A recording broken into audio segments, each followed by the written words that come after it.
So, we are in 1 Samuel, and we're in chapter 30. And there's 31 chapters in this book, so we are literally at the very end of 1 Samuel, which, if this is your first week here, but no. What we're going to do real quick, I am going to give us a recap, and we've been going through this, if we're 31, this is chapter 30, we've been going through this for over half a year, right? Because we were just doing one chapter a week, and I think for chapter 17, we broke it into 2 weeks and stuff. So we've been going through this for a while. There's a whole lot to cover, but I'm going to try to give us the speed lightning round, just to kind of recap us to where we're at, and where to even start. I guess you just start back at the beginning, right? Go back to Genesis.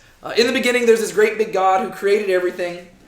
He places man in a garden, and he gives him one rule, but man chooses to rebel against that because he thinks he knows better than God.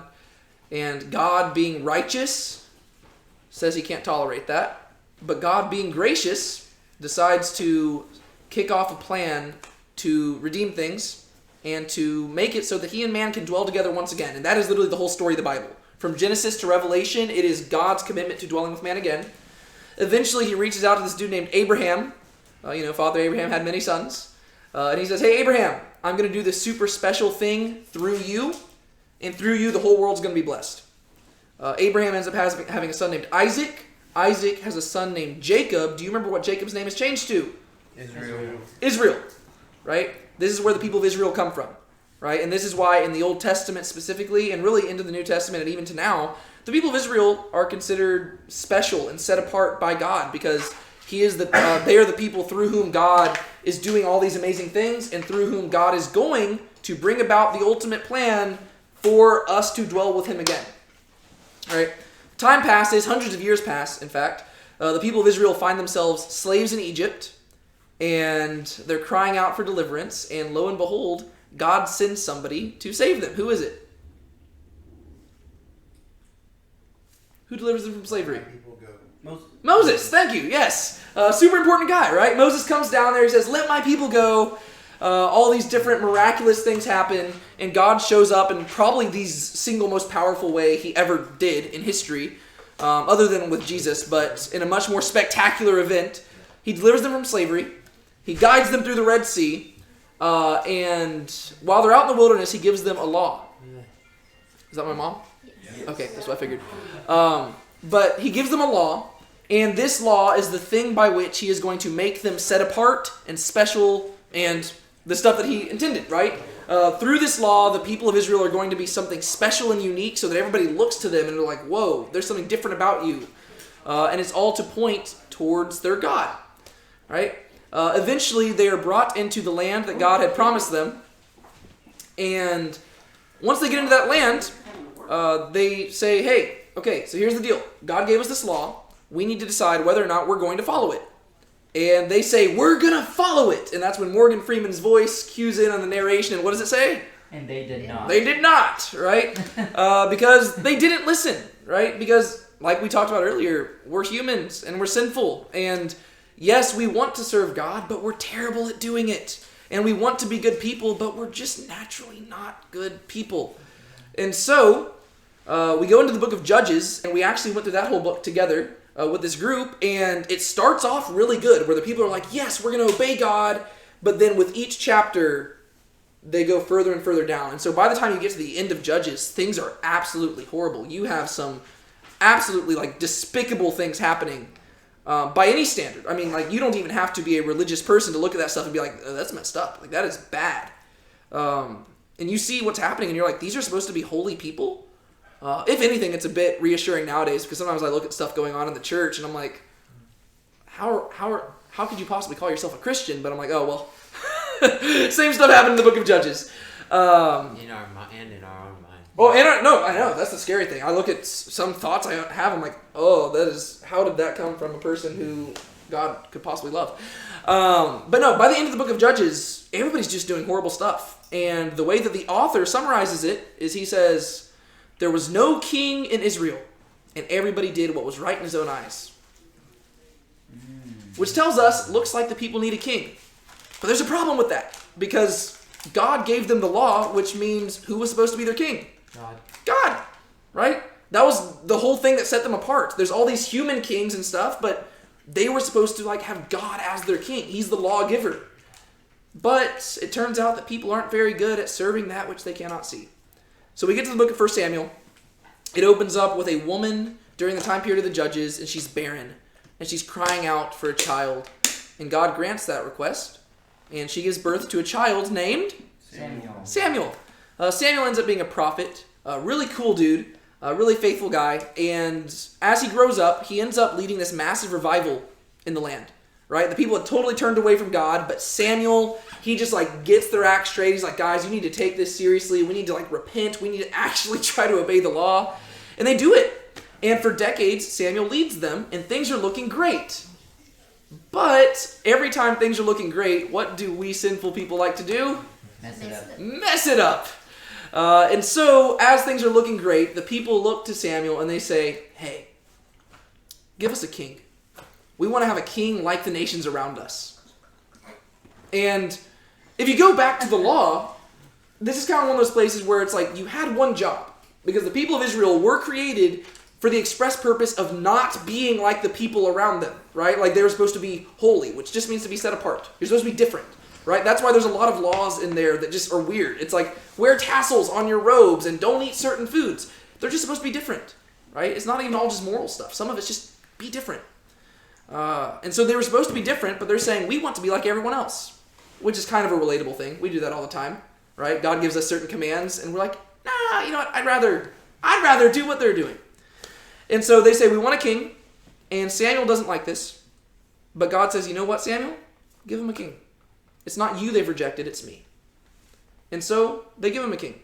And the king is just like the nations, right? He is the prototypical king that you would expect to be leading a nation. He's tall, dark, and handsome, right? Super tall guy, good-looking guy. What's his name? Saul, right? Saul is the king. He becomes the first king of Israel. Not a godly guy, right? But he's a pretty effective leader. He knows how to get an army together by threatening people. And he knows how to lead people into victory. But here's the issue with humans in power. And that's always going to be true. Whenever humans are put in power, we tend to abuse authority. That happens in politics. It happens in churches, right? Whenever humans are placed in places of power, we tend to abuse it because authority was meant to be used to serve the people under you, but typically we like to abuse it and use it for our own advantage. So that's exactly what Saul does. And before Saul even becomes king, Samuel tells the people, this is what the king's going to do. And the word he keeps using over and over again is take. He's going to take this from you. He's going to take your children and he's going to make them go to war. He's going to take your land and make it his own. He's going to take your slaves and make them his slaves. He's going to take your money and use it to build his palaces. That's what humans in power do. And sure enough, that's what Saul does, and very quickly it becomes evident that this guy is not a godly person. And so you're wondering, what is God going to do? Is he just going to let the people keep going down this path? No.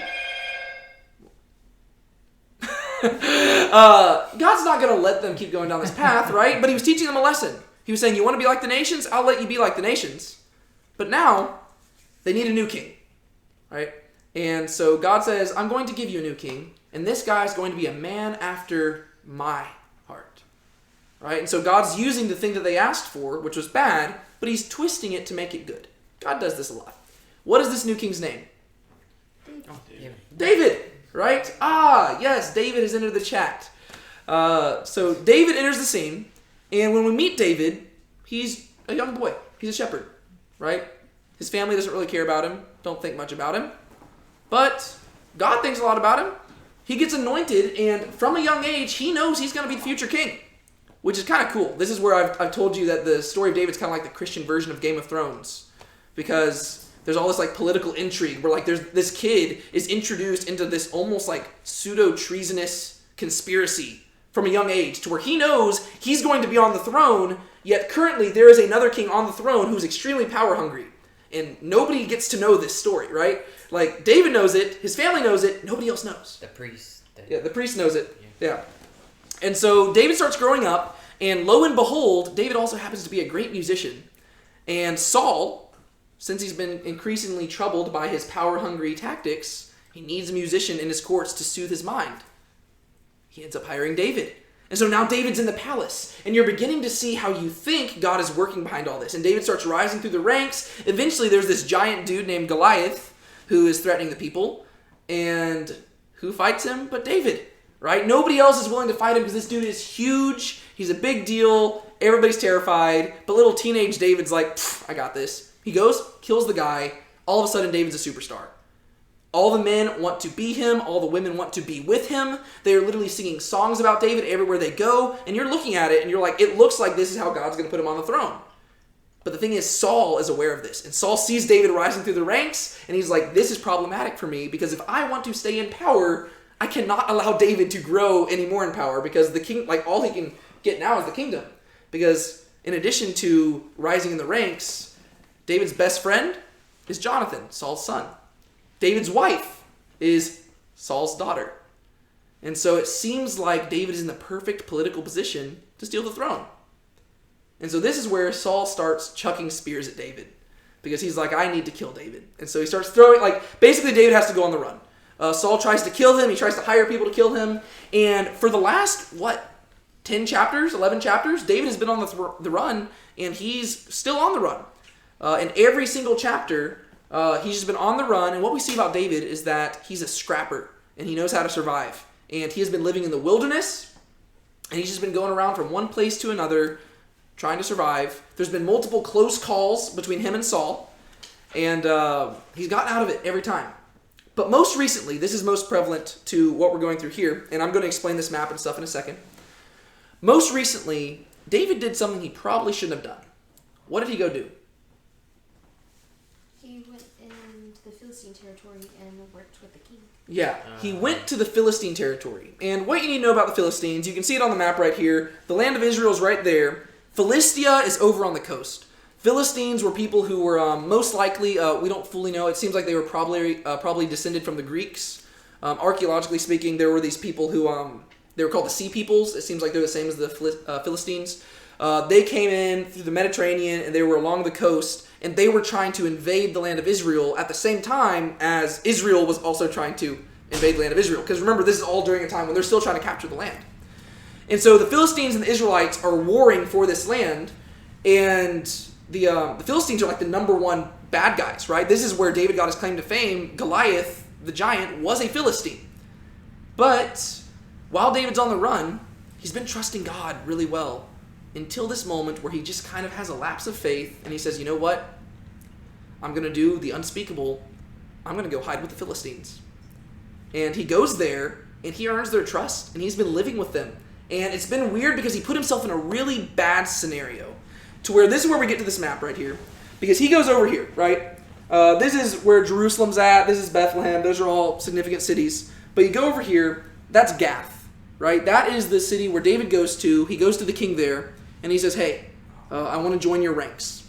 And he earns his trust, and eventually the king of Gath gives him a city called Ziklag. Ziklag is down here, right? And this is going to be important for this chapter, so bear with me. That's why I'm going into a little more detail, because you kind of need to know all this for this chapter to make sense. David gets Ziklag, and what David's been doing over the course of the last year and a half or so is he's been going around and he's been raiding people.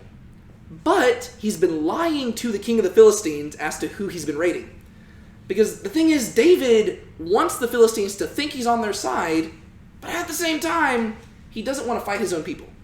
And so he's been going out and he's been raiding mutual enemies that both the Philistines and the Israelites hate, right? He's been going down there, he's been raiding them, he's been destroying them, but whenever he reports to the Philistines, he's like, oh yeah, I've been killing the Israelites, right? Yeah, I've been destroying them. And the Philistines trust him, and they're like, okay, I guess so. And David just makes sure that he literally kills everybody just to make sure that nobody can prove that he's been lying. And so the Philistines, they're trusting him, and eventually they start marching him up, and David is going with the Philistines to fight against Saul. And even though Saul hates David, we have learned one thing amazing about David. He refuses to touch a hair on Saul's head. Saul wants to destroy him. Saul wants to kill him. But for some reason, David's like, no. God made him king, and God will make me king, but I'm not going to force my way on the throne. David does not want anybody to think that he placed himself on that throne. God has got to put him there. And so he's not going to touch Saul. And so now the Philistines have hired David to go with them up to fight against Saul. And you're wondering, what's going to happen now? That leads us to where we were at last week, where the other Philistines, they look at this and they go to the Philistine king and they're like, hey dude, we get that you trust David, but we just want to remind you that he literally became famous by killing our greatest warrior. And so if he was trying to get onto good terms with Saul again, you know what the best thing he could do right now is? Betray us in the middle of the battlefield. So you literally have hired him to be your bodyguard to go out into this battle. And while you're running to go fight against Saul, David might very well turn against you and cause you to lose the battle, and all the stuff that we've done will be for nothing. And the king's like, I disagree with you, but I'll accept your advice. And so the king goes and he talks to David and he says, hey David, bro, like, it's kind of funny. Whenever we talked about it, you can tell that the guy is kind of scared of David because you know you don't get on David's bad side. If you get on David's bad side, you end up dead. And so he's like, hey man, I love you. I think you're great. I trust you. You're perfect to me. Those other guys, though, they don't want you around, and so I'm just going to have to ask you to, I'm going to ask you to leave and also take your men with you and just don't cause a fuss. Just go back to your home and everything will be good. David doesn't like this, but he does leave. And that leads us to this chapter. And I know that there's a lot of complicated stuff, and that context actually, like, I was trying to be very brief there, but that is a lot of context to just throw in here. But that's because we're at the very end of a book, right? This is like explaining the whole Harry Potter series just so you can understand the last 2 chapters of Deathly Hallows, right? And so we're condensing it all down. And right now we have 2 more chapters. One of them, this chapter is actually a little bit longer. And this is the last thing we're going to really hear about David predominantly in Samuel. And then the last chapter, which we're going to cover next week, it's a lot shorter and it covers Saul. And spoiler alert for a book that came out about 3,000 years ago, Saul's going to die. Yeah, I know, crazy.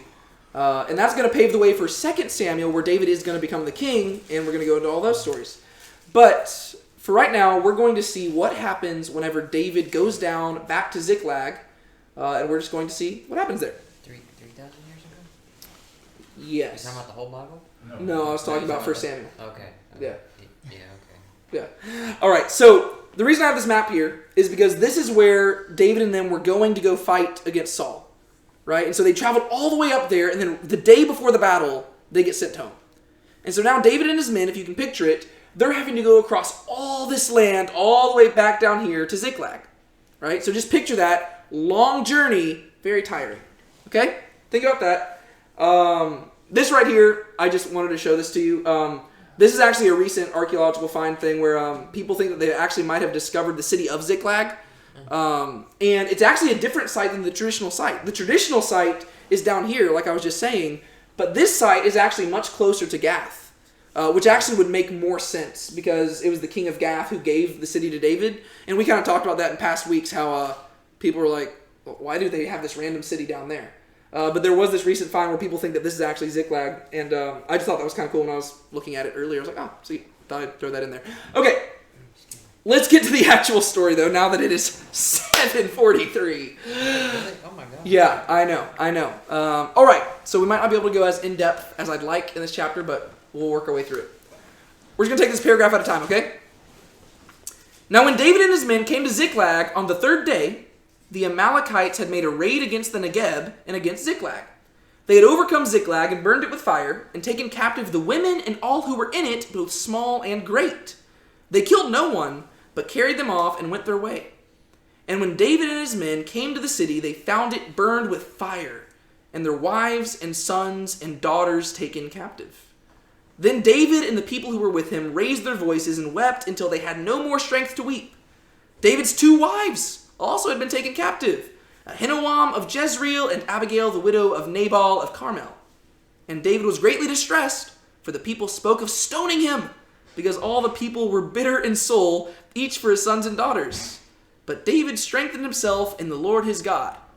Oh my gosh. Yeah, lots of messed up stuff happening there, huh? This goes back to the thing that we talked about the last few weeks. David put himself in a scenario he probably should not have put himself in. And now he's kind of having to reap the consequences. So somebody just sum it up for me. What happens here? they attack a city, take everyone captive, and burn down the city. And then they go to their people, and they find that the same thing has been done to them. Yeah. Yeah. Yeah, so if you can picture it. Oh, and then everyone's mad at David. Yeah, everybody wants to kill David because they're like, David, this is your fault. You brought us here. Like, because there have been multiple times, remember, throughout the story, there have been multiple times where Saul has been right there in front of David, and he could have killed Saul. And he could have delivered them, and they wouldn't have to have been on the run anymore. But David chose not to kill Saul, even though the people begged him to. And they decided to trust David. And because they trusted David, they ended up in Philistine territory.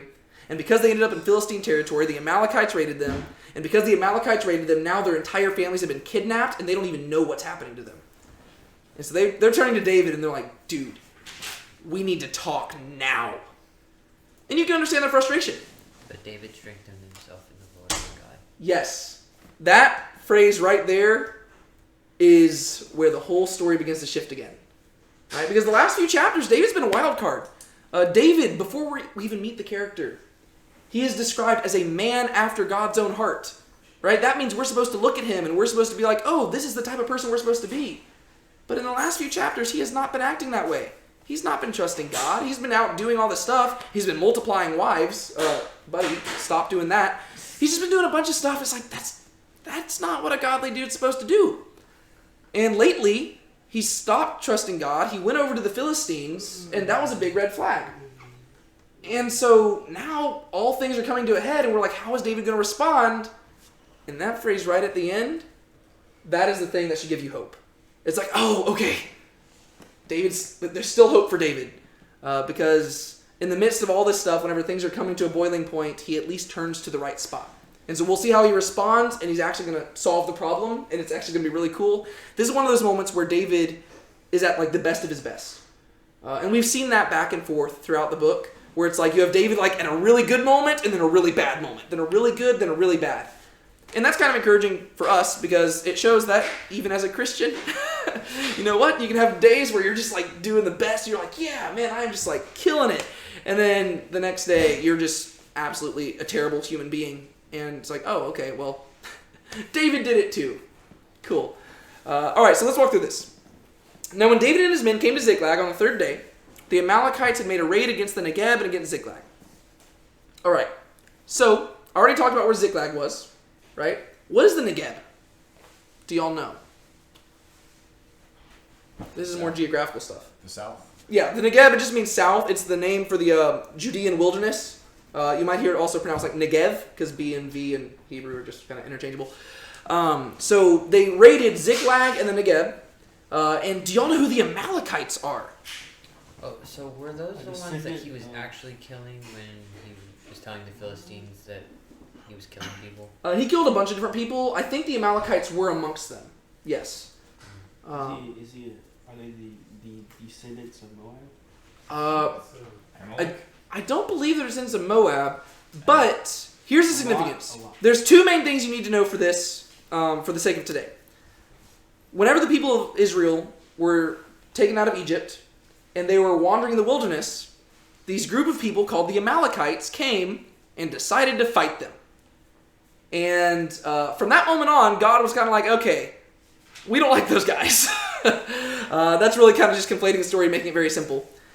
But there's a history. That's basically my main point. There's a history between the Amalekites and the people of Israel. And whenever you see the name Amalekite, you just have to know big, bad people that we do not like. Right? There's like this ongoing feud between Amalekites and Israelites. Furthermore, the Amalekites are the people that Saul spared. Back earlier on, remember there's different times where Saul just like, where God told him to do something and he didn't do it. And God told Saul, hey, go totally destroy the Amalekites, because if you don't do that, it's going to come back and bite you in the butt. And Saul's like, okay, I'll do it. But he didn't do it. He spared them. Remember? He killed a lot of them, but he spared some of them. And you'll remember, it seemed like the main reason he spared them was because he wanted to boast about it, right? If you kill the king in the battlefield, you don't have anything to boast about. But if you bring back the king in chains, all the glory goes to you, right? And so they brought back all the fattened animals and stuff, and whenever he was confronted about it, Saul's like, oh, we kept them alive because we wanted to give a sacrifice to God. And Samuel's like, yeah, God cares a lot more about your obedience than just like empty ritual. So maybe just listen to God next time rather than being an idiot. And so there's two big moments there with the Amalekites that are significant. And so that's who these guys are. They show up, and David and his men, they have all left, right? They've left their city. They've gone up there to fight. And now it's taken 3 days for them to get back. And that means that they're booking it. Like 3 days across, I mean, that's like, what, over 100 miles, I think? And think about this is like a group of like soldiers with all their like armor and all that stuff. I mean, that's booking it through this land. And it's like hilly and stuff. That's crazy. They're booking it down there. 3 days they get back, and the Amalekites had made a raid against the Negeb and against Ziklag. They go back to their city, to their home. And some of them are probably excited. Oh, yay, I don't have to go to war. I just get to go back to, enjoy the embrace of my wife. And they go back, and their city's on fire. Oh. Yeah, she's messing with the ring. Okay. They had overcome Ziklag and burned it with fire and taken captive the women and all who were in it, both small and great. Imagine the sight. You came back and you're like, oh, at least we don't have to fight against our own people, right? Because they didn't want to fight against the Israelites. They come down there.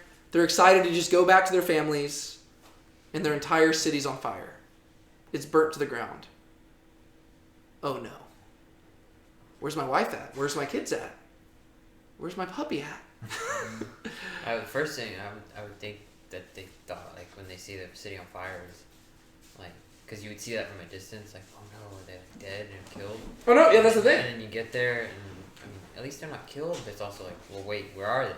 No bodies. Well, like, for them, it's actually probably scarier, I think, that they weren't killed. Oh, yeah. Because if they're killed, you at least know what happened to them. Oh, okay. If they're not dead, you don't know what could be happening to them now, especially if you're thinking about in that culture with women and stuff. Oh, yeah. In many ways, death would almost be preferable. And so they're going down there, and they see this. That's a terrifying moment. Because and also if they're left alive, they're just going to be raised as slaves and stuff. So no matter what, it's not a good thing. They get down there. When David and his men came to the city, they found it burned with fire and their wives and sons and daughters taken captive. Then David and the people who were with him raised their voices and wept until they had no more strength to weep. Part of you is tempted to think that that's hyperbole, but also part of you is like, no, it's probably realistic. I mean, they get back there and everything's gone.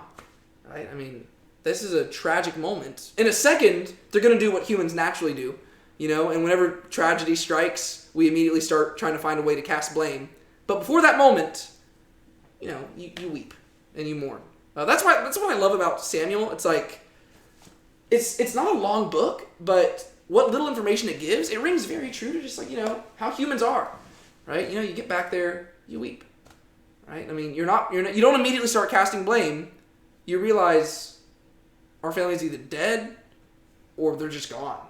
And there's like the likelihood of them getting their family back doesn't look very good, right? I mean, what are the odds of that? With that big, the map's not up, but like, that's a big expanse of land. Yeah. I was going to say, like, they could have traveled in any direction. Yeah, and they've been gone. I mean, it took them 3 days to get back, and they were moving pretty quick. I mean, how many days did it take for them to get there? Right? I mean, they've been gone for at least over a week. I mean, at that point, the Amalekites could have taken them wherever. And it's not like they have satellites or something where they could, scope it out. No, it's like, I mean, you're probably never seeing them again. That's what you would think. It's almost like God would have to be on their side to bring their families back. So David and the people who were with him raised their voices and wept until they had no more strength to weep. David's 2 wives also had been taken captive, Ahinoam of Jezreel and Abigail, the widow of Nabal of Carmel. We've read about both of those wives. We don't know as much about Ahinoam. We know a lot about Abigail. She's actually a pretty cool girl. Is it problematic that David has multiple wives? Absolutely. It's not going to stop him from getting a few more. But that's just kind of, once again, how people did it back then. And especially whenever you're in power, you abuse it, right? Even men after God's own heart abuse power. Why do you think it included that detail? The fact that even his wives were taken.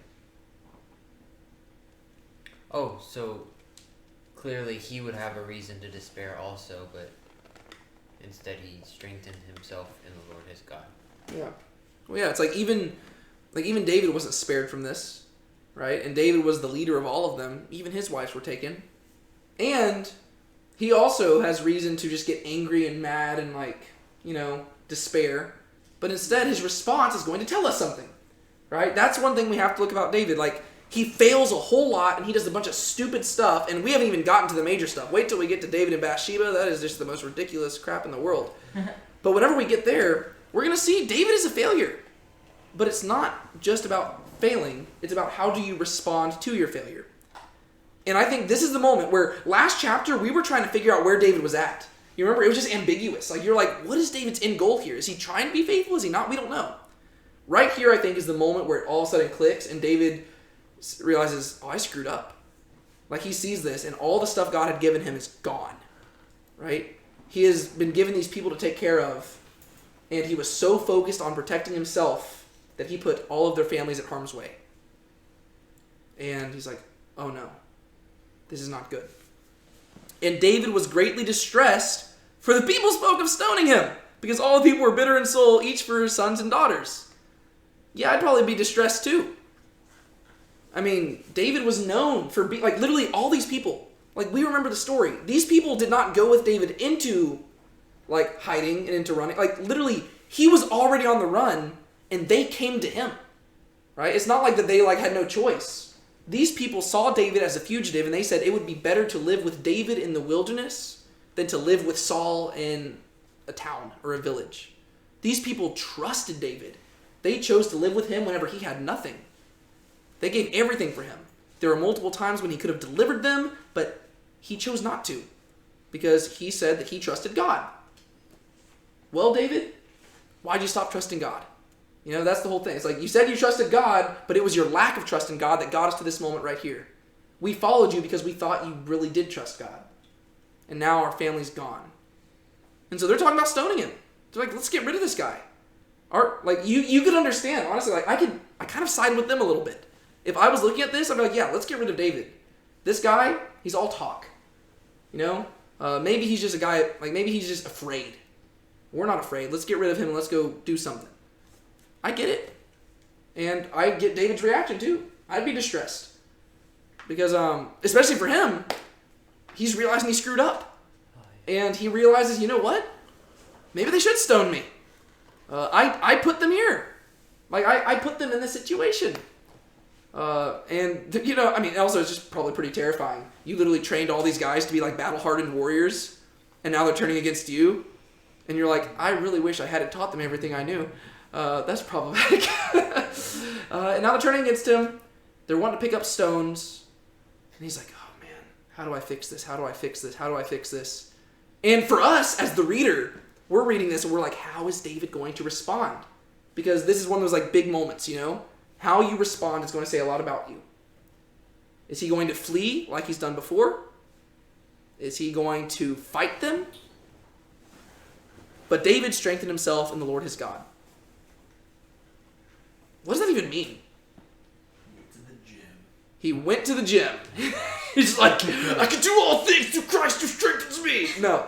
What does it mean, strengthen himself in the Lord? He took courage. He took courage. All right. Instead of fearing and saying woe is me and why did I make those stupid mistakes? Yeah. I'll give it up trust. What would he be trusting in? What could he possibly trust in that would give him courage at a time like this, or strength?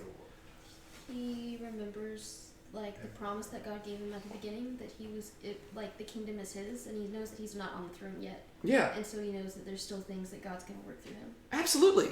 God made him a promise. And he's like, man, these guys really want to kill me. But God promised me a kingdom.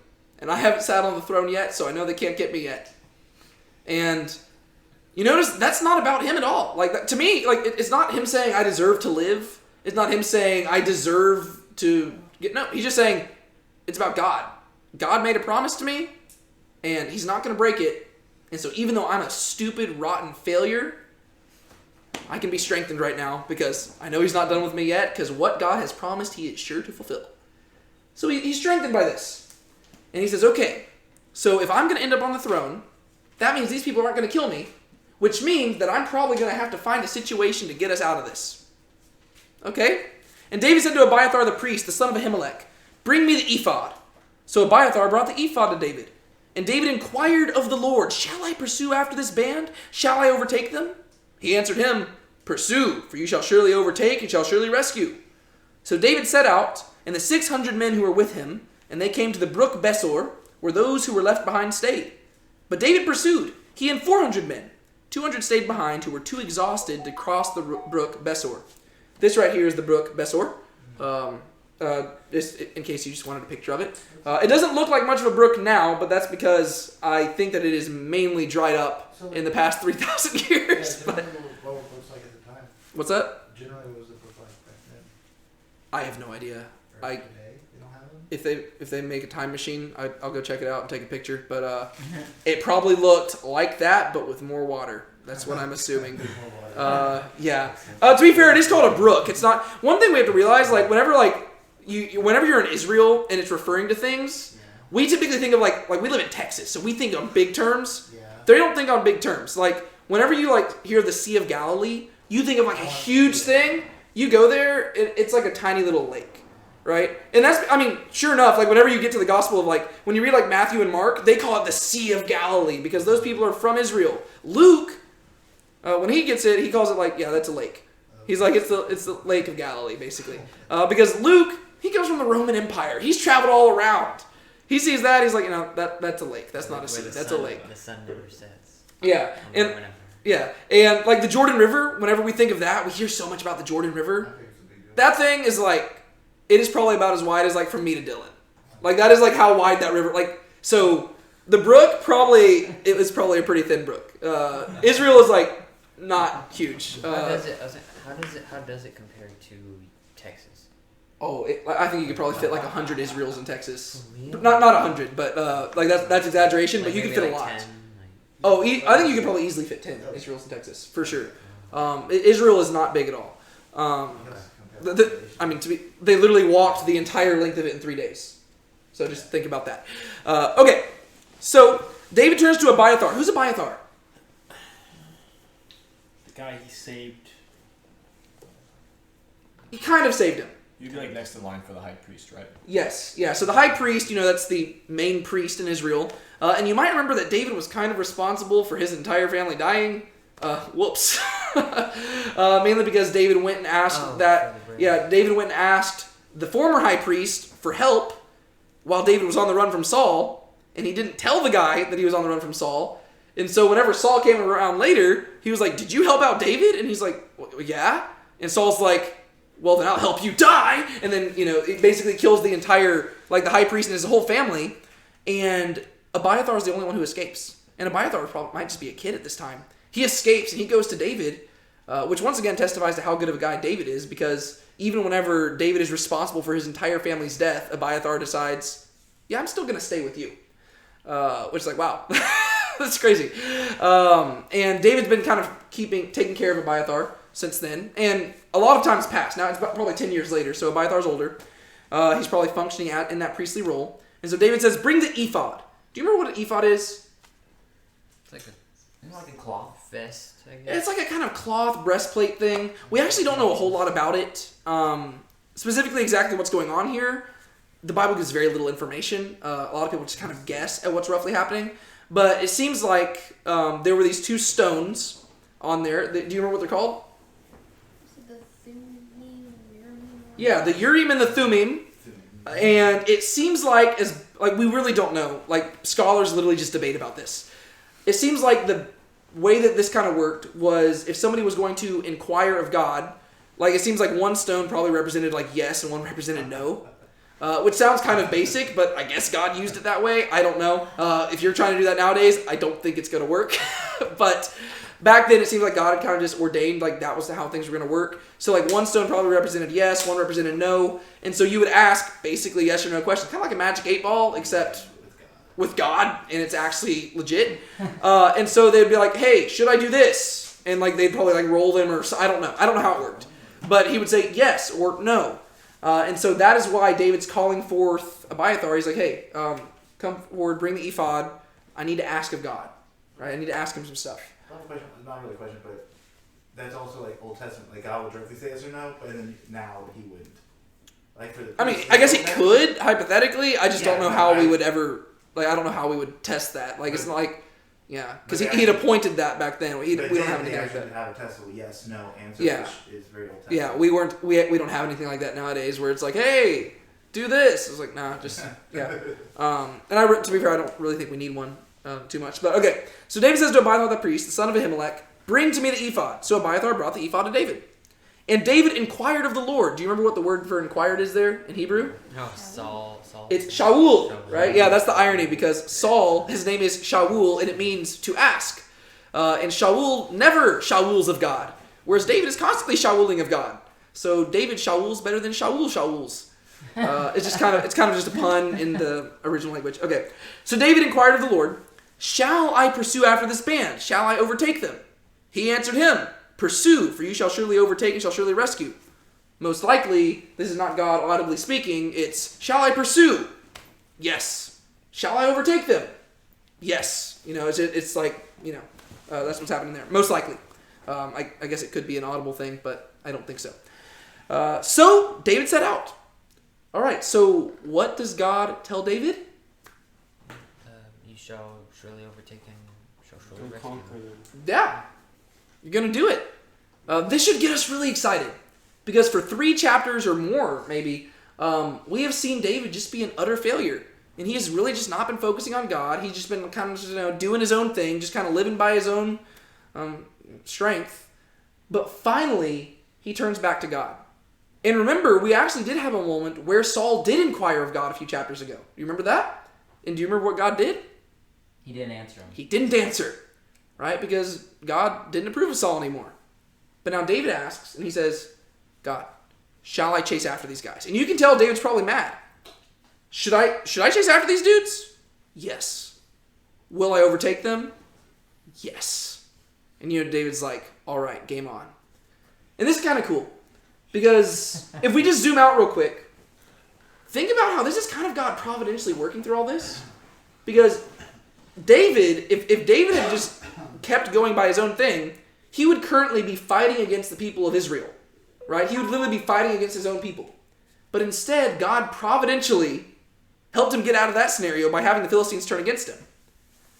But if you go beyond that, if God hadn't turned them around when he did, David would be out fighting the Israelites, and the Amalekites would be getting further and further away with their people.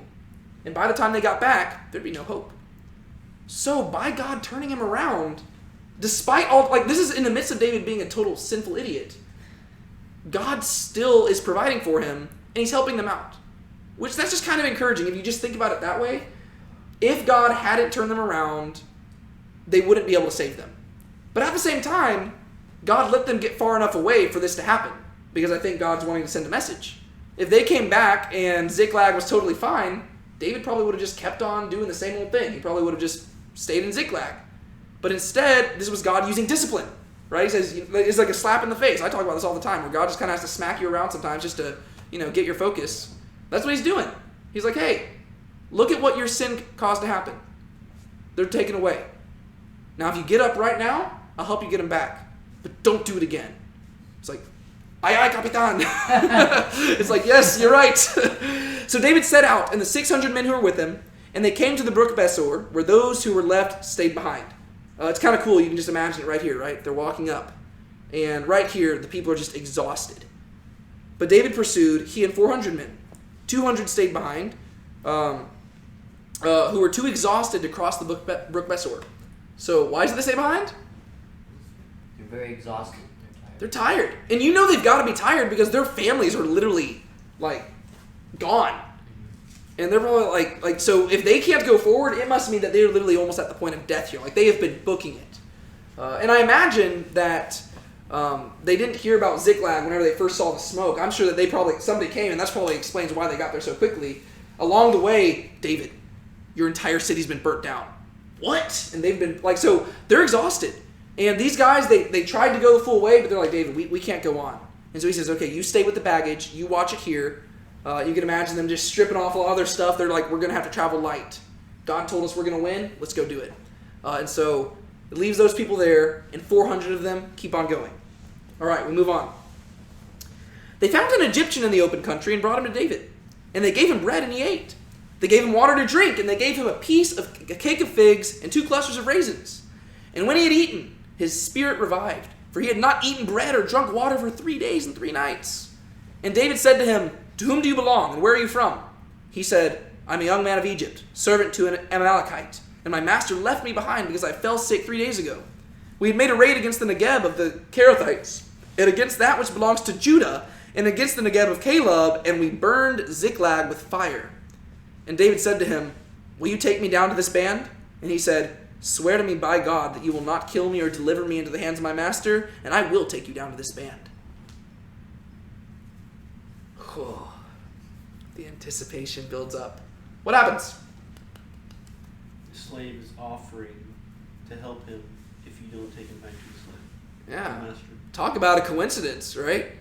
They're they're just going blindly down. They're like, we're just gonna try to figure out where these people are at. Literally just an empty desert before us. Where are we gonna go? They come across this dude. They're like, "Who are you?" Who's on the verge of death? Yeah, he's on the verge of death, and he's like, "Oh, I'm an Amalekite slave."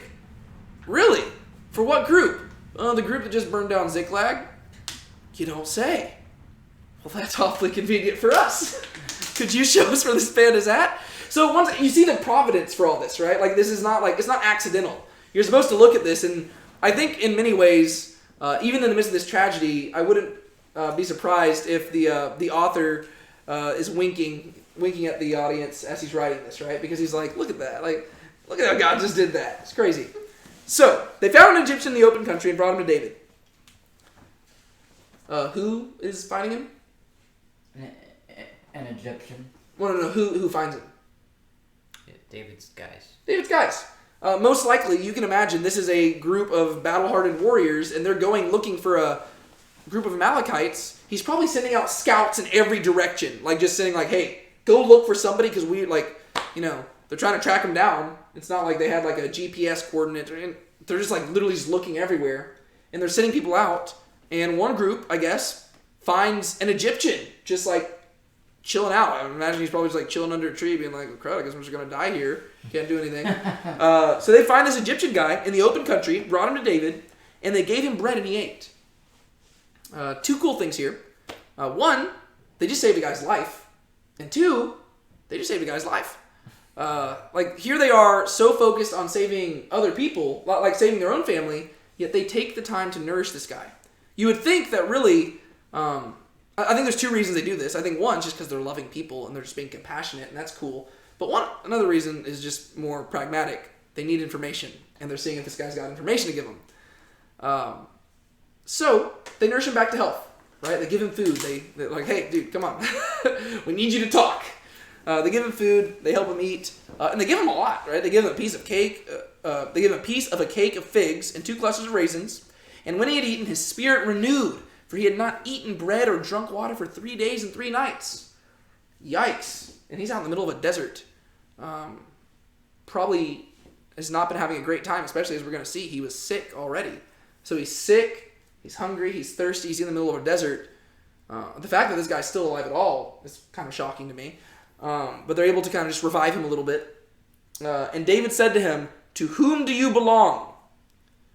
I guess he just can tell right off the bat that this dude's a slave, right? Because he seems to that's not really phrased what people are you of? It's no, who do you belong to? So you can probably tell the guy's a slave. And where are you from? I thought that was just part of the way they talk, because no one is really their own. It could be. I think that's more of a theological point. I don't think that's really what David's going for here. I think probably he's just looking at him being like, "Oh yeah, that's a slave." Okay. But you could be right. To whom do you belong? Where are you from? And he said, "I'm a young man of Egypt, a servant of an Amalekite, and my master left me behind because I fell sick 3 days ago." Right off the bat, what do you think about that?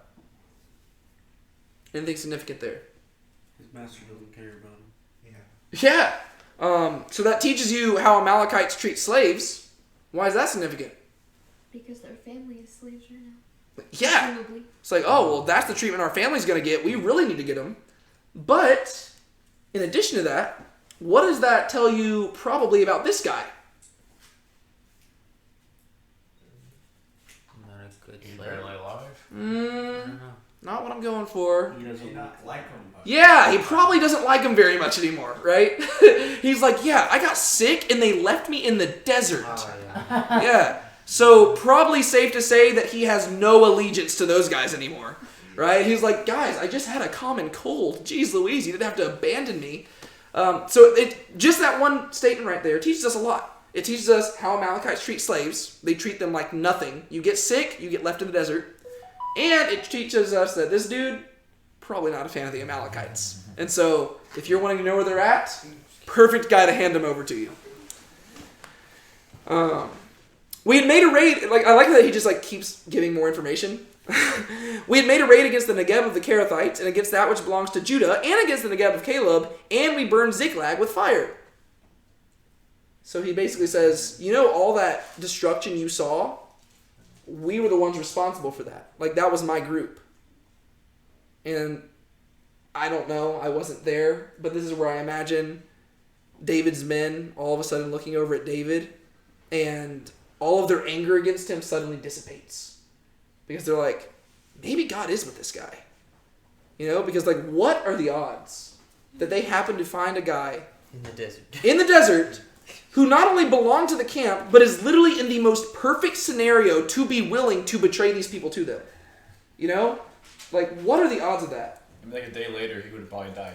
Exactly. Yeah. A day later, he probably would have died. A day earlier, maybe he would have still been willing to forgive. I don't know. And it's he's been out there 3 days, right?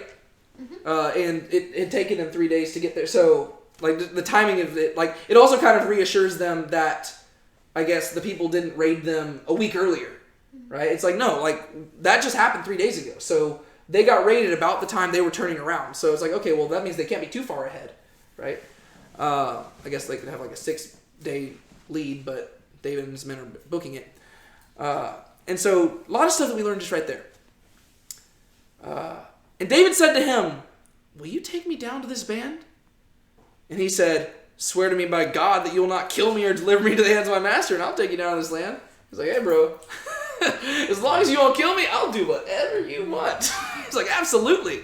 I'm just glad to be alive right now. And so, once again, this is where I think David's men, I imagine their faith in him is being restored. They might not forgive him immediately, because they're like, we wouldn't be in this situation if it weren't for you. But I imagine they're like, okay, maybe God is with this dude after all. Because the likelihood of us ever seeing our family again was pretty unlikely, and now it seems almost like it's a certainty. And when he had taken him down, behold, they were spread abroad over all the land, eating and drinking and dancing, because of all the great spoil they had taken from the land of the Philistines, from the land of Judah. And David struck them down from twilight until the evening of the next day, and not a man of them escaped, except 400 young men, who mounted camels and fled. David recovered all that the Amalekites had taken, and David rescued his 2 wives. Nothing was missing, whether small or great, sons or daughters, spoil or anything that had been taken. David brought back all. David also captured all the flocks and herds, and the people drove the livestock before him and said, this is David's spoil. I'm telling you, don't mess with David. You mess with David, you're going down. Especially whenever David's on God's side. Is that a warning, what? David? I'm not, no. Mess with me, I'm not like this guy. I'm not like this guy. Don't mess with me, guys. No. So, it's crazy how just over the course of a paragraph, everything just changes. Wow, okay. What seemed like a shot in the dark now is just a stunning victory. And everything's kind of fixed. So, when he had taken him down, when who had taken who down? Just seeing if we're trying here. When the slave had taken David down. Very good, very good. So when the slave had taken David down, behold, they were spread abroad over all the land. Yeah. I love whenever the word behold shows up, especially in Hebrew, because the whole point is it's inviting you to see things from the character's perspective. So they go down there, and you can imagine them cresting the hill, and behold, there they are. Just partying. Yeah, they're just partying it up. They're not being subtle at all. They're not, in any way, are they expecting war. Right? They think, man, they have had a great time. I don't know what the other people were doing, but man, they just raided all this stuff. And, think about it. There's 4 different places that it says they raided. They went out there, they raided stuff. They've got all these slaves now. All these other guys, they've got women. And for people like this, you know what that means to them. They're like, man, we are ready to party. This is going to be absolutely great. They have stolen all the money. They burned down all the stuff. They're like, those people are never going to find us. Ha ha ha. And they're like, so they're just having a great time, right? Eating, drinking, and dancing because of all the great spoil they had taken from the land of the Philistines, from the land of Judah. They're like, guys, I can't believe we got away with that. Heck yeah. A victory party. And David's watching this, and this is kind of like that moment with David and Goliath. You know, whenever I talked about how Goliath came out there every day for those 40 days, and he was like, oh, who's going to come fight me? His one mistake was that he went and did that on the day when David happened to be walking through the camp. And it was like, uh-oh, there's your first mistake. Well, these guys, they'd probably been partying for a few days. The issue is that they happened to be partying on the day whenever David saw them partying. And just think of this from David's perspective. His men have been wanting to kill him over this. He has had one of his most epic failures so far in his story. He is mad. He sees his wives down there. He sees children down there. He sees, these are the kids who used to just run through the streets in his own city. And they're down there and they're slaves. And he knows how they treat those slaves. And they have the audacity to be eating and drinking and dancing, even though they're opposing the armies of the living God. Oh yeah. David's like, oh, this is going to be fun. We are going to totally demolish you. And David struck them down. Like, I just want to point out, you notice how you don't have any battle tactics or anything here? I imagine that there were, but I always try to highlight the fact that we need to point out, we don't need to be afraid of the fact that the Bible is a biased book, right? People try to say, oh, the Bible's not biased. Of course it's biased, right? It believes that there is a God who is in charge of the universe, and that is the perspective it is telling things from, right? So whenever an author of the Bible is telling a story, he's being selective with the things he's sharing. There have been other times in the story where you have seen David slow down. He's like, okay, guys, who wants to go in there with me, and what are we going to do? And we see that throughout the Bible. Why do you think it is that the author doesn't share that here? It's probably kind of too gruesome to even talk about. It's kind of too violent, let's say. Maybe, but I'm not sure because the Bible isn't afraid to get violent. I mean, the Bible is not a PG-13 or R-rated book. After Judges, yeah, I mean, especially after Judges. I mean, Judges is like a XXX book. That book is terrible. I think that's what you're getting at too. To glorify God, because it's so simple. It's he just to glorify God, but I also think it's the shock factor of it, right? I'm thinking just more from a literary perspective, right? Just even if you're not even looking at this as the Word of God, just from the literary punch of it, it's the last thing we saw is David looking over. Yeah, they found them. Yeah, and you would expect it to be okay, guys, so this is what we're gonna do. You're gonna go in this way. You're gonna go in that way. But instead, literally the next verse, boom, everybody's dead. It's oh. He struck him. Oh, David must have been ticked. This is if you were filming a movie to where you just see the person creeping over the they're just looking over the little dune, and then you see a little smile across their face, and you're expecting to see a battle, but then it immediately cuts to the aftermath of the battle, and they're just escorting their children out from. They're okay, everybody go this way. We're heading back home, and you're what just happened? You're I'm intrigued and I want to know more, but okay. And so I think it's more just the shock value of it, to where you're whoa, okay, I'm on board for this. I could be wrong, but if I were writing it, that's why I would do it. So David struck them down from twilight until the evening of the next day. Man, those other 200 men, they were exhausted. David's oh, I've got plenty of energy. From twilight till so these people are partying. It's nighttime. They're probably drunk. They are not thinking about war. And now they're ambushed by a group of men who are furious and they're fighting for their families. These guys stand no chance. And not a man of them escaped, except 400 young men who mounted camels and fled. And that is where we see a contradiction in the Bible, you see, because, it says not a man escaped, and it says except 400. And not a man and 400 men, those are opposites, right? And so obviously the Bible is not true. The Bible is lying to you. You should not believe it, and we should all just go out of here and just do something else. Live awful lives. Just give up. Is this a contradiction?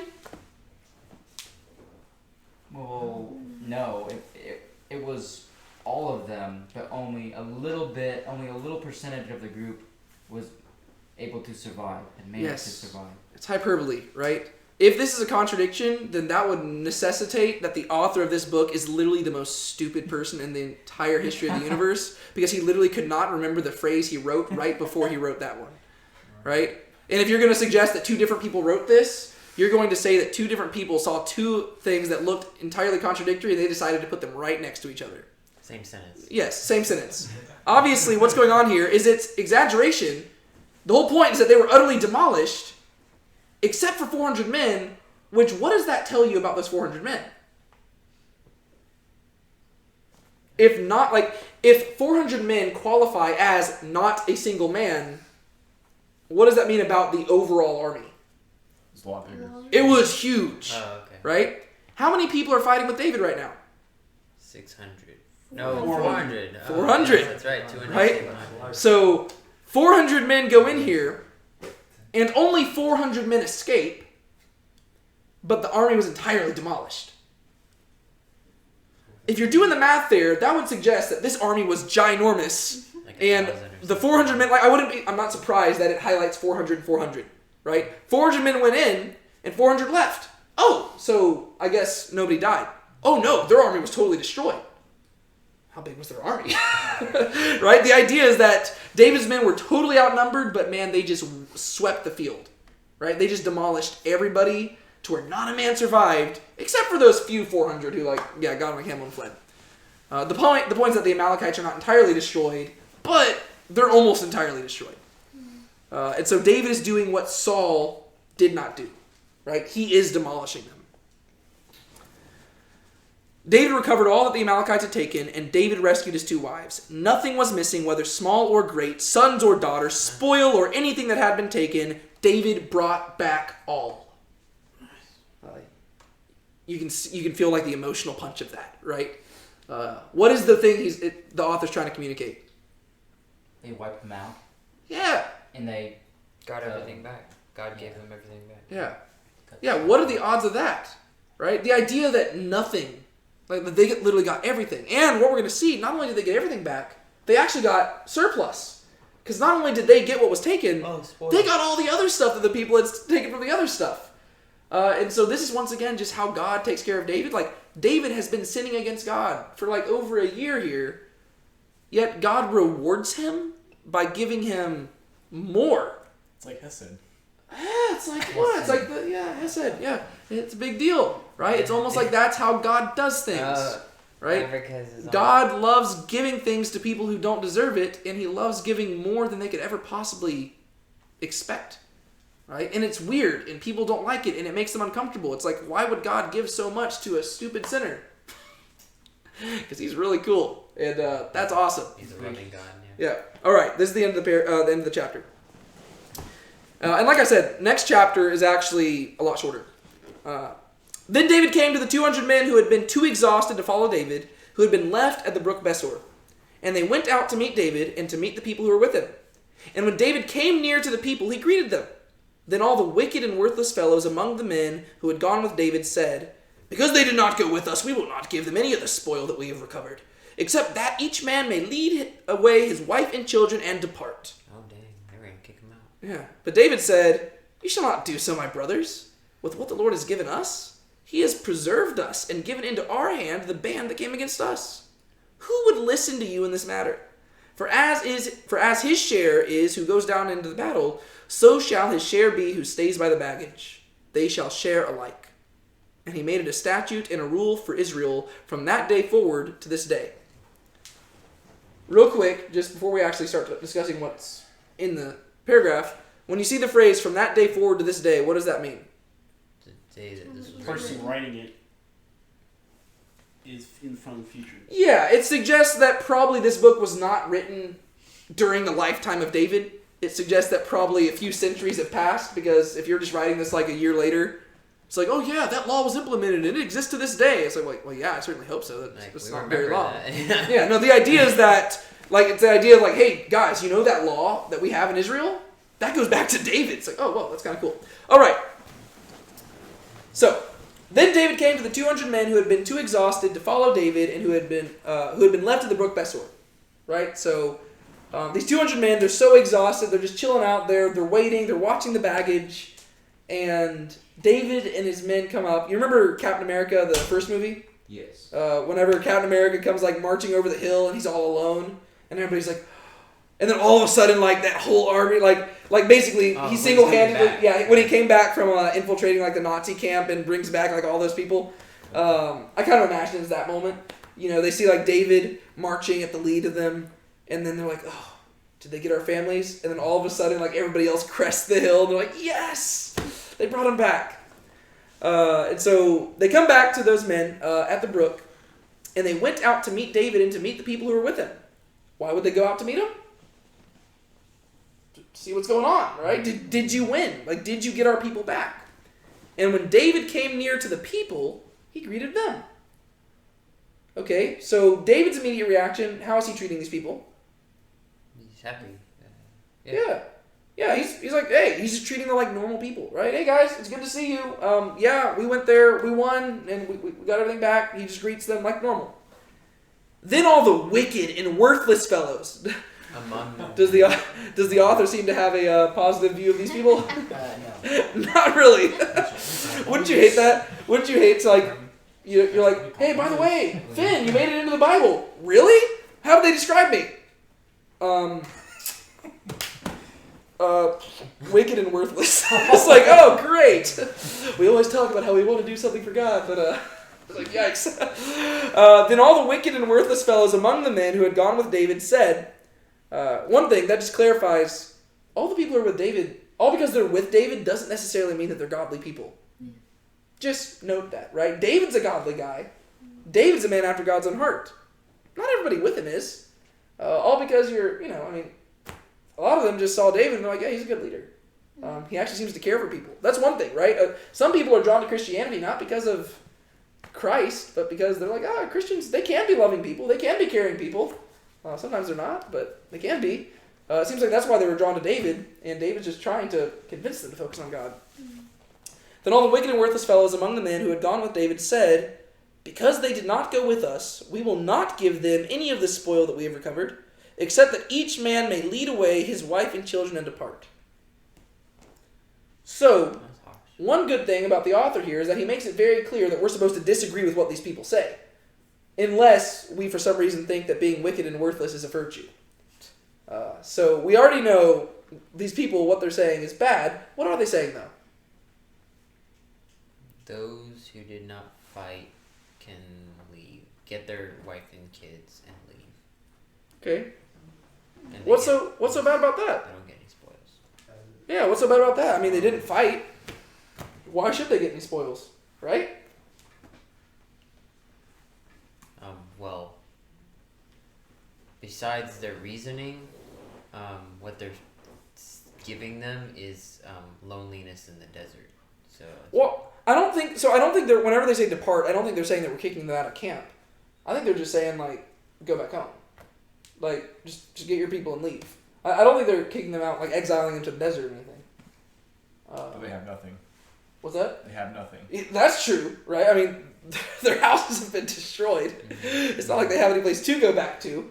But beyond that, what's wrong with, I mean, logically speaking, it's actually pretty consistent logic, right? I mean, you didn't fight the battle. Why should you receive the spoils?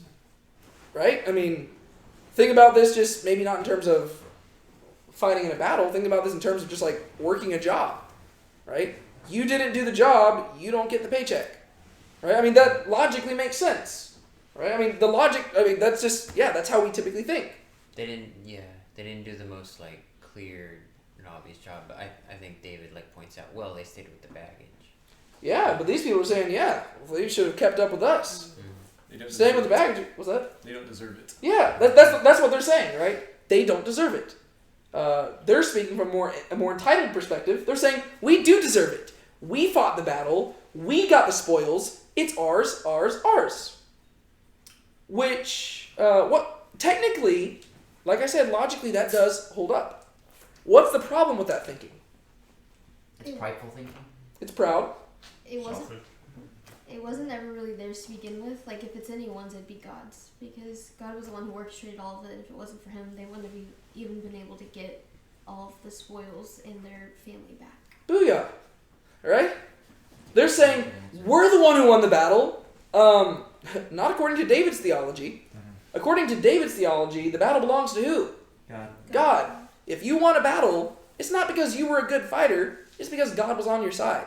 You can be the best fighter in the world, and if God's not on your side, you're not winning that battle.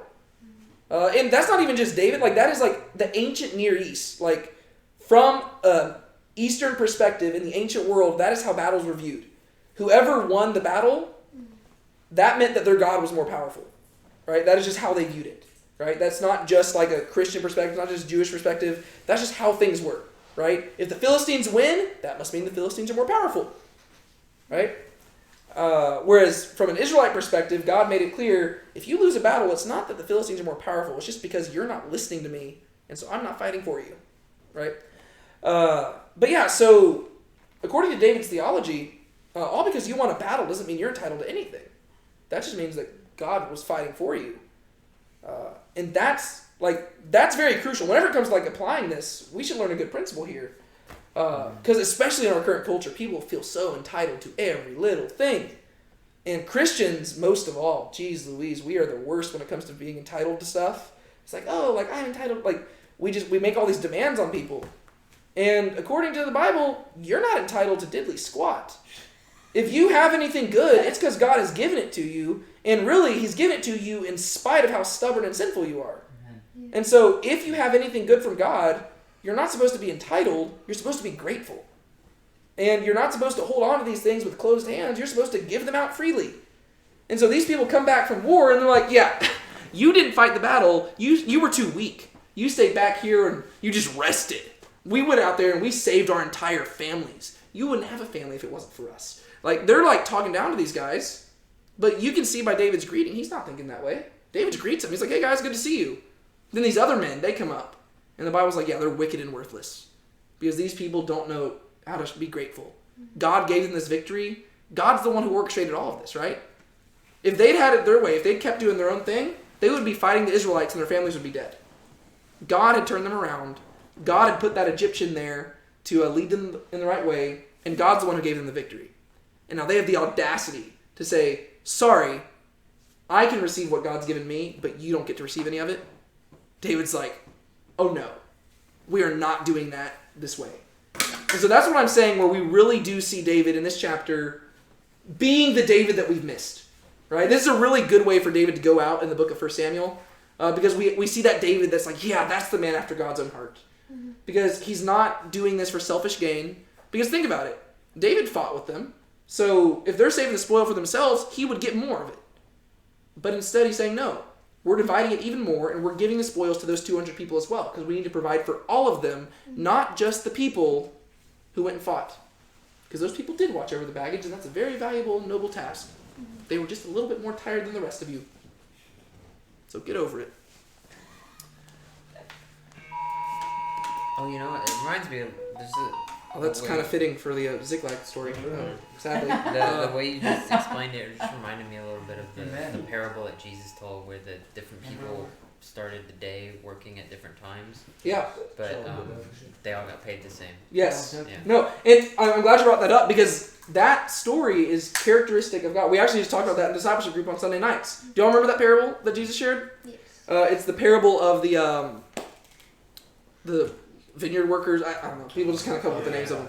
But it's a great parable, right? And I'll explain it real quick because it shows something crucial about, what David is saying here is crucial to Christian theology, right? Because in the parable, it really is perplexing from a human perspective, especially American dream, Western society. We hate stuff like this, but Jesus values it. So what Jesus says, he shares this story, and he says, okay, there was this vineyard worker, right? And he needed people to help work his vineyard. And so he went out and he hired different people. And at about 9 a.m, he went and hired one person. And he said, hey, I'll pay you $300 if you work my vineyard for the day. And the guy says, absolutely, I'll work it. Okay, well, a few hours pass, and it's about noontime, and the guy decides, I need some more people to work my vineyard. So he goes up to another guy. He says, hey, will you go, I'll pay you money if you work my vineyard. And the guy's like, absolutely, I'll do that. Okay, well, more time passes, and, they're probably just working until about 6 p.m. At 5 p.m., the vineyard worker he decides, I need another worker. So he goes and finds somebody at 5 p.m. and says, hey, I just need you to work for about an hour. Could you just work for me and I'll pay you at the end? And the guy says, absolutely. All right, well, the end of the workday comes, and all three of the vineyard workers gather together. And you've got the one who's worked since 9 a.m., the one who's worked since noon, and the one who's worked since 5 p.m. And they all gather together, and they're ready to earn some money. And the vineyard owner, he walks up to the last worker first, the one who only worked 1 hour. And he hands him $300. And at this point, the other two guys, they start getting excited. Because they're like, whoa. I mean, the first guy, he's like, man, he offered me $300 to begin with. If this dude who only worked an hour is getting $300, what am I going to get? So now they're getting excited. And then the vineyard owner goes to the second guy who'd worked for the last 6 hours, and he gives him $300. And now they're confused. They're like, wait, hold up. They worked, like one dude worked 1 hour, one dude worked 6 hours, 300, that's weird. But, you could push it off. And now the last guy's like, well, I worked the entire day. I'll definitely get paid more. And then the vineyard owner gives him $300. And now the first guy's ticked. He says, what the heck, man? You paid the last guy $300 and you paid me $300. I worked all day for you. He only worked 1 hour. What's up with that? And the vineyard owner says, why are you mad? Well, because I worked all day for you. And he says, but whenever I hired you, you agreed to do the work for $300. Well, yeah, but you gave him $300. And? Well, if you gave him $300, I deserve more.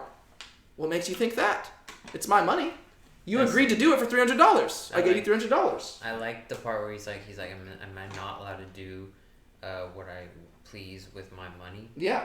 Because I've had to, God has worked that entitlement that I've had out of me, and that part really helped because just I thought sometimes I would expect something from someone, but it's theirs to give out as they please. No, for sure. Yeah. And that's the whole point. And I love the parable because if you are an American citizen who grew up in Western culture, or honestly, I don't even think you have to be an American citizen or Western culture. I think this is just a human thing because Jesus was sharing this in a Middle Eastern culture, right? The whole point is that it's shocking because we feel entitled to things. And if I worked all day, I deserve to be paid more than the person who worked 1 hour. But that's not how it works. If you're the person, if it's your money to give out, you can give out freely, and you're not entitled to expecting one thing from another person. And the reason why Jesus shares this is because he says this is how the kingdom of heaven is going to work, right? You might have somebody for me. I got saved when I was 5 years old, right? And ever since then, I just want to serve God, and that is just my goal. And obviously, there's times where I do it better, times where I do it worse. But overall, if I die when I'm 90 years old, Lord willing, I will have served God 85 years. Cool. There's going to be another person who's 90 years old when they die, and the day before they died, they gave their life to Christ. And they were just a terrible, heathen, sinful person their entire life. They gave their life to Christ the day before they died. We both end up in the same place. Some people do not like that idea. They're like, wait, but I worked my butt off. Do you know how many times I denied myself these cravings and I denied myself my desires in order to live for you? And this guy who lived for his sinful self his entire life, all he had to do was just pray a prayer or something the day before he died, and he gets to go to the same place? And God says, yup. And we hate that, right? That's why people, we talk, the Jeffrey Dahmer show that's on Netflix right now? Oh, I can't watch that. Yeah, I can't watch it. I tried, but Jeffrey Dahmer, this dude, you know who Jeffrey Dahmer is, right? He was a serial killer. Serial killer who, he was a cannibal. He did some pretty messed up stuff. But if the reports are to be believed, while he was in prison, he was killed in prison. But while he was in prison, they say that he came to Christ. I don't know his heart. Only God knows his heart. It could have been a publicity stunt. I have no idea. But a lot of people have a problem with that. Because on one hand, you've got a guy named Jeffrey Dahmer who murdered people and ate their bodies. And before he died, he possibly gave his life to Christ. So he could end up in heaven. On the other hand, you might have a person who lived every single day and they were just a decent person. They didn't murder anybody. They didn't eat anybody. They just were decent. But they never gave their life to Christ, and they might end up in hell. People don't like that, and they're like, but one person's better than the other. You're right. It's not about who's better than the other. In our eyes. Well, kind of, yes. But the whole point is that who do we think we are? Like, we think that we're entitled to these things. We're not entitled to anything. The only thing that we are in desperate need of is the grace of God, right? Because Jeffrey Dahmer, if he is in heaven, he didn't get there because of how much work he did for God. He did it, like, it's just because he relied on the grace of God and the love of God to give him that, right? David does not have his family back because David was being a good person. David did it because he relied on the grace of God, right? And so all of it ties back to that same principle that we really need to learn. It's not about us being entitled to anything. If I'm in heaven one day, it's not because I was a faithful Christian for 85 years. It is simply because I laid all my poverty at the foot of the cross and I decided to trust in God, right? The only reason I want to be a faithful Christian is because that's what he deserves, right? He is a God who is deserving of my obedience and my worship. And so I do that not because I'm trying to earn something from him, but because he's worthy, right? That's why we do it. And that's the same mentality David's teaching here. And that's why I'm saying David's at the best of his best here. Because David is the great-great-great-great-great-great-grandfather of Jesus. And he's already kind of foreshadowing the things Jesus is going to teach. He says, "You shall not do so, my brothers, with what the Lord has given us." Right? David's clear. You did not get this for yourself. God gave this to us. So don't you dare think that you're entitled to this. He has preserved us and given into our hand the band that came against us. You did not win the battle. He gave them into our hands. Who would listen to you in this matter? Who would even bother listening to you? Y'all are just idiots. You think you won that battle? It's ridiculous. You couldn't have won that battle. Literally, the survivors were the same size as our group. You think that us 400 people who were exhausted from that huge journey could just win that thing on our own? Man, you are cocky and arrogant and you're proud beyond belief. God's the one who gave us that battle. And don't you convince yourself that you did anything to earn that. Right? There's a very clear application here in regards to salvation. Right? Oh, you think because you were a good person you get to go to heaven? Did you forget about every single sin you committed every 5 minutes of your life? Okay, sorry. For as his share is who goes down into the battle, so shall his share be who stays by the baggage. He says, the person who stayed here and didn't fight gets the same amount as the person who went and fought.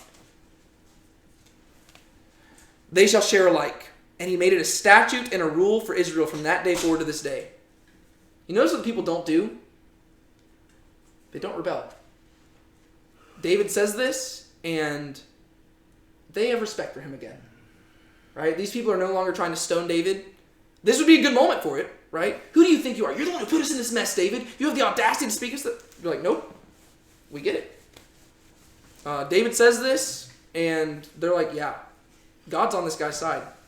And he makes it a statute. Who makes statutes? God. Well, God, but kings. David's functioning as a king right here. He doesn't have a nation under him yet. But these men, they're serving him as their king. Or they are serving him, as their king.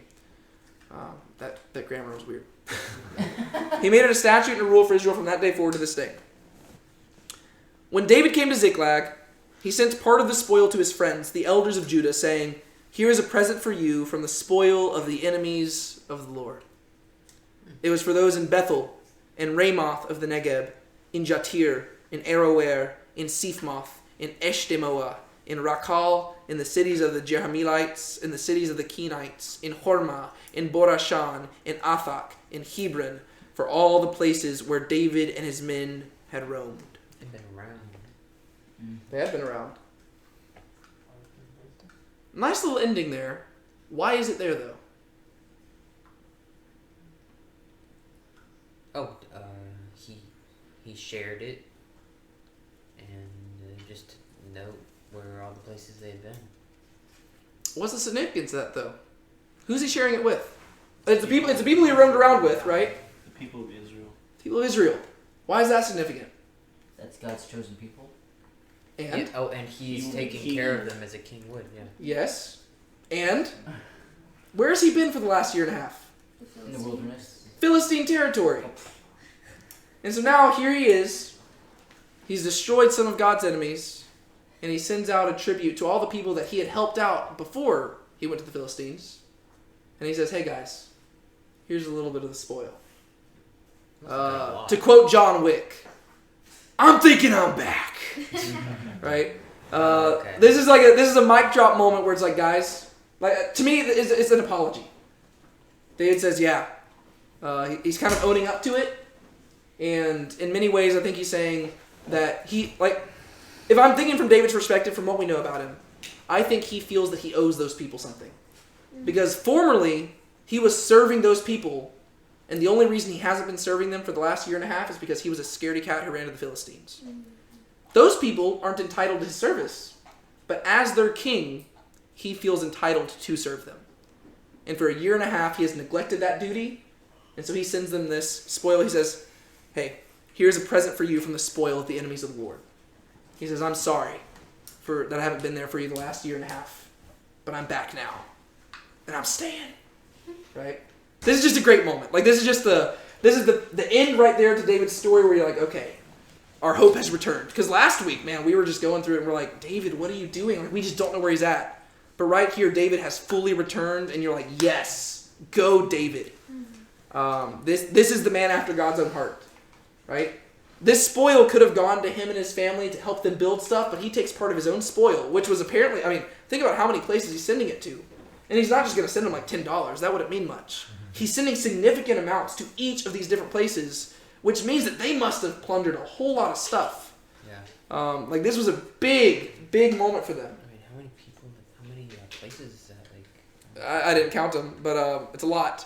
like 7, like 9. But yeah, this is significant. It's like 12. David goes and he says, hey guys, here's part of it. I'm taking out the enemies of the Lord again. I'm back in Israel. I'm not going anywhere. I think it's a really good moment. That's a good way to end that chapter right there, right? Okay, so what's going to happen is we do have one more chapter left in Samuel. It's going to be kind of a sad chapter. David's really not featured in it. I don't believe. I read it earlier. I don't think he's mentioned. I think it's mainly just about Saul. I accidentally was like let the audio thing go into the next chapter, and yeah, I don't remember it. Yeah, I'm pretty sure it's just about Saul. It's really short. It's only like 13 verses, I think. But we'll wrap that up next week. And then, like I said, we're going to take a short break from Samuel, and we're actually going to go to the New Testament, talk about Jesus a little bit. And then after we go through that, we'll come back to Samuel just to get a little break, to change things up. And that'll be really cool. We'll finish Samuel next week. Good Lord willing, and the creek don't rise. But real quick, before we wrap up, are there any application points? We kind of addressed some towards the end there. Are there any application things that we saw in this chapter? You know that I don't typically just try to force application, but when it's there, I like to address it. Give the glory to God. Give glory to God. Instead of feeling entitled to